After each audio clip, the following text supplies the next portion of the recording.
In any case, what this means is that the world is full of accidental salespeople.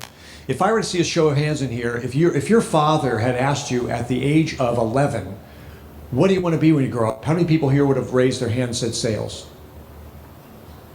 I don't see any hands, do I? No, right? My father asked me at age 11, what do you want to be when you grow up? And I gave him 4 half-assed answers, and he finally stopped me. And he said, Mark, the best way to prosper yourself is to prosper others. I think he stole from Buddha, but that's okay. The point is it works, and that's the first sentence of our Wall Street Journal best-selling book. And in fact, my father, God bless his soul, he just passed away the last 4th of July, and at the age of 87, and he just was a wonderful man. In any case, back to the program in his honor. The point is that you need to focus on prospering others. Now, before you prosper others, you have to figure out what they care about. So tip number 2, know what your prospects care about.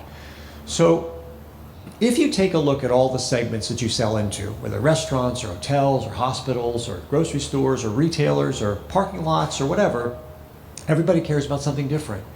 And this whole idea of market segmentation, this process of dividing the world into segments and then subsegments, why do you do that? Because you want to make sure that you have people who are likely to respond to your messaging in the right way. So you're saying the right things to the right groups of people. Now you can talk about generic segments like real estate, retail, and healthcare and manufacturing, but what you're really looking for is the subsegments, the details.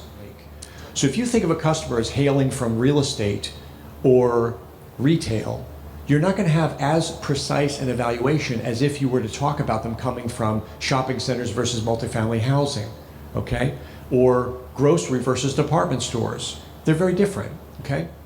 You can ask better questions, not only of your prospects, but also the customers you already do business with, because they, again, will tell you what a day in the life of that particular customer's industry is like, okay?